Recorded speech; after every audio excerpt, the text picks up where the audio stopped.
আসসালামু আলাইকুম। সংবাদে আপনাদের সবাইকে স্বাগত জানাচ্ছি। আমি ফিরোজ তোহা। শুরুতেই সংবাদ শিরোনাম। বাংলাদেশের সর্বশেষ গুরুত্বপূর্ণ আপডেট সংবাদে আপনাকে স্বাগত। শুরুতেই সংবাদ শিরোনাম, পরে বিস্তারিত। প্রথমেই জানাবো, সংসদ ভবন এলাকায় আওয়ামী লীগের মিছিল, ছাত্রলীগ নেতা গ্রেপ্তার। কার্যক্রম নিষিদ্ধ আওয়ামী লীগের নেতাকর্মীরা একদিনের ব্যবধানে আবারও রাজধানীতে মিছিল বের করেছে। রাজধানীর সংসদ ভবন এলাকায় এই ঘটনায় একজনকে আটক করেছে পুলিশ। আজ সংসদ ভবন এলাকা থেকে তাকে আটক করা হয়েছে। আটক ওই ব্যক্তির নাম সিরাজুল ইসলাম। তিনি ছাত্রলীগের সাবেক নেতা বলে জানিয়েছে পুলিশ। তার বাড়ি মাদারীপুর জেলায়। এরপর জানাবো, বাগেরহাটে চলছে হরতাল, নির্বাচনী অফিসে তালা। সংসদীয় আসন সীমানা পুনর্বহালের দাবিতে বাগেরহাটে চলছে হরতাল কর্মসূচি। আজ সকাল থেকে বন্ধ রয়েছে যান চলাচল। এতে ভোগান্তিতে পড়েছে যাত্রীরা। এদিকে শিক্ষার্থীরা সজাগ, প্রতিহতের ঘোষণা। ডাকসু নির্বাচন ভণ্ডুলের গভীর চক্রান্ত। দীর্ঘ ৬ বছর পর ঢাকা বিশ্ববিদ্যালয় কেন্দ্রীয় ছাত্র সংসদ ডাকসু এবং হল সংসদ নির্বাচন হতে যাচ্ছে। রোববার রাত ১০টার দিকে নির্বাচনের আনুষ্ঠানিক প্রচারণা শেষ হয়েছে। মঙ্গলবার সকাল ৮টা থেকে বিকাল ৪টা পর্যন্ত ভোট গ্রহণ চলবে। তবে ফ্যাসিস্ট সরকার হাসিনার পতনের পর বাংলাদেশে অনুষ্ঠিত এই নির্বাচন নিয়ে প্রাচ্যের অক্সফোর্ড খ্যাত ঢাকা বিশ্ববিদ্যালয় সাধারণ শিক্ষার্থীদের মাঝে উৎসাহ উদ্দীপনা তৈরি হয়েছে।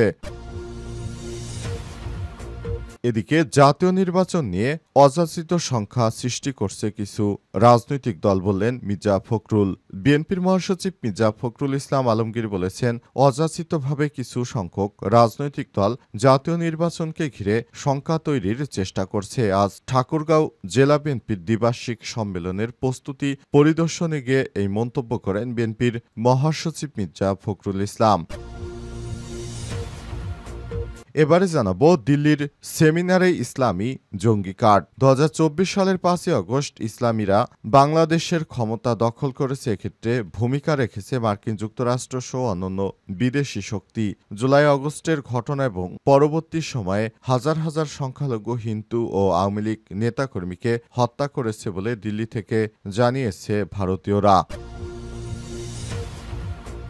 এবং সর্বশেষ জানাবো, স্বাধীনতা বিরোধী একটা পোস্টও উঠে আসতে পারবে না। ৯ তারিখে ডাকসু নির্বাচনে সকল শিক্ষার্থীদের ভোট দিতে আসার আহ্বান জানিয়েছে প্রতিরোধ পর্ষদের সাধারণ সম্পাদক জিএস পদপ্রার্থী মেঘমাল্লার বসু। তিনি বলেছেন, আপনারা যাকে খুশি তাকে ভোট দিন, কিন্তু ৯ তারিখ প্লিজ ভোট দিতে আসুন।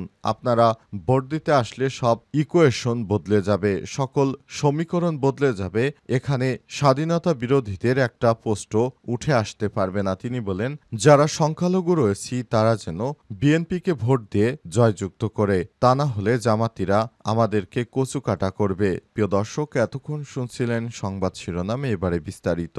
তবে তার আগে বন্ধুরা, অনুরোধ থাকবে এই সংবাদটিতে একটি লাইক দিন। এই চ্যানেলে আপনি নতুন হয়ে থাকলে আমাদের সংবাদটি দেখতে দেখতে চ্যানেলটি সাবস্ক্রাইব করে রাখুন। কমেন্ট করে বন্ধুরা আপনার মূল্যবান মতামত জানিয়ে দিন আপনি বিশ্বের কোন দেশ থেকে বা বাংলাদেশের কোন স্থান থেকে আমাদের সংবাদটি দেখছেন এবং শুনছেন। আর বন্ধুরা, এই সংবাদটি আপনার সোশ্যাল মিডিয়া ফেসবুকে শেয়ার করে বন্ধুদেরও দেখার সুযোগ করে দিন। এবারে বিস্তারিত। সংসদ ভবন এলাকা আওয়ামী লীগের মিছিল, ছাত্রলীগ নেতা গ্রেপ্তার। কার্যক্রম নিষিদ্ধ আওয়ামী লীগের নেতাকর্মীরা একদিনের ব্যবধানে আবারও মিছিল করেছে রাজধানীর সংসদ ভবন এলাকায়। ঘটনায় একজনকে গ্রেপ্তার করেছে পুলিশ। আর সংসদ ভবন এলাকা থেকে তাকে আটক করা হয়। আটক ওই ব্যক্তির নাম সিরাজুল ইসলাম। তিনি নিষিদ্ধ ছাত্রলীগের সাবেক নেতা বলে জানিয়েছে পুলিশ। মিছিলটি রাজধানীর বিজয় সরণি মেট্রো রেল স্টেশনের নিচ থেকে সংসদ ভবনের রাস্তা ধরে খামারবাড়ি গিয়ে শেষ হয়েছে বলে জানা গেছে।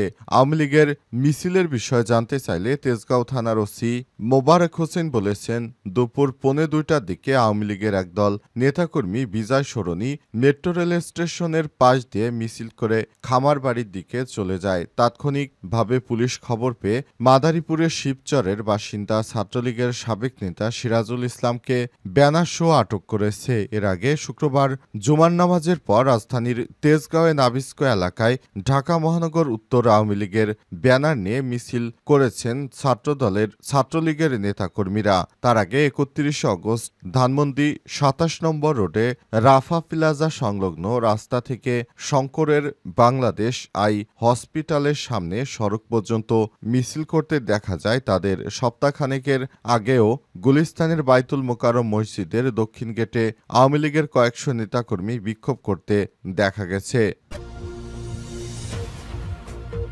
বাগেরহাটে চলছে হরতাল, নির্বাচনী অফিসে তালা। সংসদীয় আসন ও সীমানা পুনঃবহালের দাবিতে বাগেরহাটে চলছে হরতাল কর্মসূচি। সোমবার ৮ই সেপ্টেম্বর সকাল থেকে বন্ধ রয়েছে যান চলাচল। এতে ভোগান্তিতে পড়েছে যাত্রীরা। এছাড়াও দোকানপাট এখনও খুলেনি। এর আগে গতকাল রোববার ৭ই সেপ্টেম্বর সংসদীয় আসন ও সীমানা পুনঃবহালের দাবিতে জেলা সর্বদলীয় সম্মিলিত কমিটি এক সংবাদ সম্মেলনে এই হরতাল কর্মসূচি ঘোষণা করে। সংবাদ সম্মেলনে জানানো হয়, বাগেরহাট ৩ রামপাল মংলা সীমানা পুনর্বহালের দাবিতে ৫ দিনের কর্মসূচির মধ্যে রোববার জেলার সকল অফিস, আদালত, শিক্ষা প্রতিষ্ঠান, হাটবাজার লিফলেট বিতরণ করা হচ্ছে। আগামীকাল সোমবার সকাল সন্ধ্যা হরতাল, মঙ্গলবার সকল উপজেলায় বিক্ষোভ মিছিল এবং বুধ ও বৃহস্পতিবার সকাল সন্ধ্যা হরতালের ঘোষণা করেছে জেলা সর্বদলীয় সম্মিলিত কমিটি। প্রসঙ্গত, গত জুলাই মাসে ভোটার সংখ্যা কম হয় রামপাল মংলা নিয়ে গঠিত বাগেরহাট ৩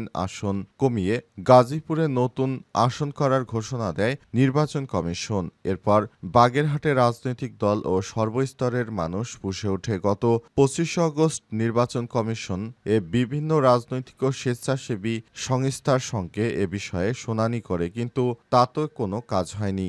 অবশেষে বাগেরহাট ৪টি আসন থেকে ৩টি আসন চূড়ান্ত করে গত ৪ই সেপ্টেম্বর গেজেট প্রকাশ করে নির্বাচন কমিশন। নির্বাচন কমিশনের নতুন ঘোষণা অনুযায়ী বর্তমানে সদর চিতলমারী মোল্লারহাট নিয়ে বাগেরহাট ১, ফকিরহাট রামপাল মংলা নিয়ে বাগেরহাট ২ এবং কচুয়া মোড়লগঞ্জ শরণখোলা নিয়ে বাগেরহাট ৩ সংসদীয় আসন ঘোষণা করা হয়েছে। অর্থাৎ আগে যে আসন সংখ্যা ছিল সেখান থেকে একটি আসন তারা কমিয়ে দিয়েছে। কিন্তু বাগেরহাটে যারা লোকালি মানুষ রয়েছেন তারা এই দাবি মানবে না, কারণ তারা আগের মতোই তাদের ৪টি আসন চায়। কিন্তু নির্বাচন কমিশনের পক্ষ থেকে হঠাৎ করে এই সিদ্ধান্ত নেওয়া হয়েছে এবং একটি আসন গাজীপুরে বাড়িয়ে ৩০০টি আসনই করা হয়েছে। এছাড়াও ফরিদপুরের ভাঙ্গা থানায়ও চলছে এই ধরনের ধর্মঘট, কারণ সেখানে ভাঙ্গা থানার ২টি ইউনিয়নকে ফরিদপুরের ২ আসনের সঙ্গে সংযুক্ত করা হয়েছে, যেটা ওই এলাকার লোকাল মানুষ সেটা মেনে নিচ্ছে না। এ কারণে সেখানেও এই ধরনের ঘটনা ঘটছে। ডাকসু নির্বাচন ভণ্ডুলে গভীর চক্রান্ত চলছে, শিক্ষার্থীরা সজাগ, প্রতিহতের ঘোষণা।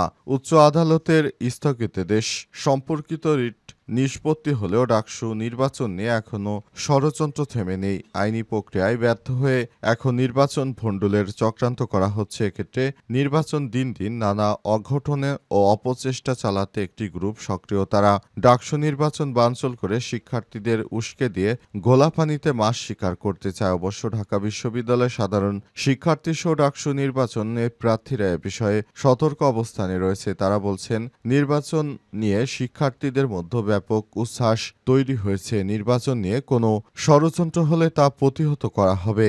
দীর্ঘ ৬ বছর পর ঢাকা বিশ্ববিদ্যালয় কেন্দ্রীয় ছাত্র সংসদ ডাকসু এবং হল সংসদ নির্বাচন হতে যাচ্ছে। গতকাল রোববার রাত ১০টার দিকে নির্বাচন এর আনুষ্ঠানিক প্রচারণা শেষ হয়েছে। আগামীকাল মঙ্গলবার সকাল ৮টা থেকে বিকাল ৪টা পর্যন্ত ভোট গ্রহণ চলবে। ফ্যাসিস্ট শেখ হাসিনার পতনের পর বাংলাদেশে অনুষ্ঠিত এই নির্বাচন নিয়ে প্রাচ্যের অক্সফোর্ড ঢাকা বিশ্ববিদ্যালয়ের সাধারণ শিক্ষার্থীদের মাঝে উৎসাহ উদ্দীপনা তৈরি হয়েছে। ত্রয়োদশ জাতীয় সংসদ নির্বাচনের আগে হতে যাওয়া শিক্ষার্থীদের এই ভোটকে কেন্দ্র করে দেশের সাধারণ মানুষ ব্যাপক আগ্রহ দেখিয়েছে। শিক্ষার্থীরা জানান, ডাকসুতে এবার ৪০,০০০ ভোটার ভোট বিপ্লব হতে পারে। তবে ডাকসু নির্বাচন ঘিরে উচ্চ আদালতে একাধিক রিট, সোশ্যাল মিডিয়াতে নানা অপপ্রচার, নারী শিক্ষার্থীদের বুলিং সহ বিভিন্ন কারণে সাধারণ শিক্ষার্থীদের মধ্যে একটি শঙ্কা তৈরি হয়েছে। খোঁজ নিয়ে জানা যায়, ডাকসুসহ দেশের পাবলিক বিশ্ববিদ্যালয়গুলোতে চলমান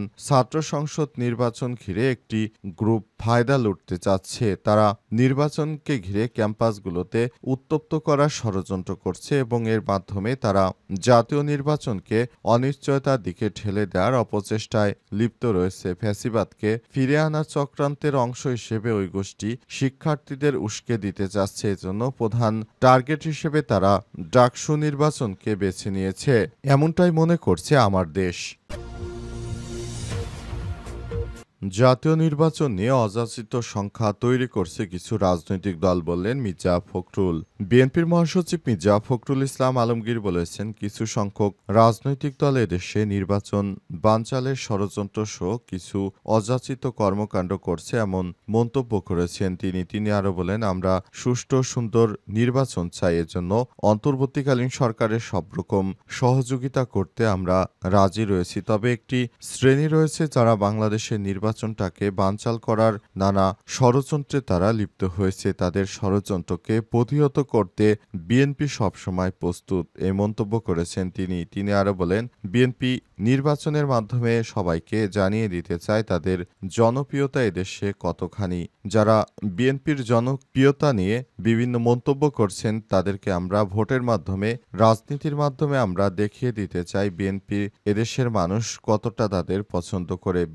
বিএনপি হচ্ছে নীতিবান আদর্শ ও জিয়াউর রহমানের রাজনৈতিক দল। এই দলটি সবসময় এদেশের মানুষের কল্যাণে কাজ করে। অন্তর্বর্তীকালীন সরকারের প্রধান উপদেষ্টা ফেব্রুয়ারিতে যে নির্বাচনের ঘোষণা দিয়েছেন আমাদের নেতা তারেক রহমানের সঙ্গে, তিনি লন্ডনে বসে সুষ্ঠু নির্বাচনের ব্যাপারে সরকার যে প্রতিশ্রুতি দিয়েছেন সেই অনুযায়ী এবার দেশে নির্বাচন হবে এবং আমরা ভোটের মাধ্যমে আমাদের প্রতিনিধিকে নির্বাচিত করতে পারব, যেটা দেশের মানুষ 17 বছর ধরে মুখিয়ে আছে।